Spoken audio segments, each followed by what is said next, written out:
ಸಣ್ಣ ಶಿವಸಿದ್ಧಿ ಅಂತ. ನಾನು ಸಣ್ಣ ಇರಬೇಕಿಂದ ಸುಮಾರು ಒಂದು 6 ವರ್ಷ ಇರಬೇಕಾದ್ರಿಂದ ಈ ಈಜಾಡೋದು ಕಲ್ತಿದ್ದೀನಿ ನಾನು.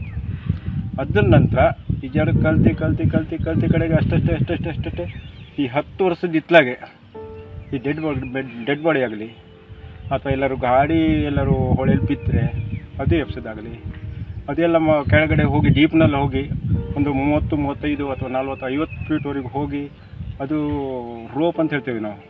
ಆ ರೋಪ್ ಹಾಕಿ ಖಾಲಿ ಒಂದು 10 ರಿಂದ 15 ಸೆಕೆಂಡ್ ಅಥವಾ 20 ಸೆಕೆಂಡ್ ಒಳಗೆ ಅಷ್ಟು ಕೆಲಸ ಬರಬೇಕಾಗ್ತದೆ ನಾವು. ಇಲ್ಲಾಂದರೆ ಶ್ವಾಸ ಕಟ್ಟಾಗ್ಬಿಡ್ತದೆ. ಅದನ್ನು ಇದೇ ಈ ಕಾರವಾರದಲ್ಲಿ ಈಗ ಕಾಳಿನದಲ್ಲಿ ಈಗ ಮೊನ್ನೆ ನಾನು ನಮ್ಮ ಕ್ರೇನ್ ಮಾಲೀಕರು ಇಮ್ರಾನ್ ಅಂಥೇಳಿ ಅವ್ರು ನನಗೆ ಭಾಳ ನನಗೆ ಅಂದರೆ ಅವ್ರು ಕರೆದಾಗ ನಾನು ಹೋಗಲೇಬೇಕಾದ್ರೆ ನನಗೆ ಭಾಳ ಕೆಲಸ ಕೊಡ್ತಾಯಿದ್ರು ಅವರು. ಅವ್ರು ಮತ್ತು ಅವ್ರ ಧೈರ್ಯ ಮೇನ್ ನನಗೆ.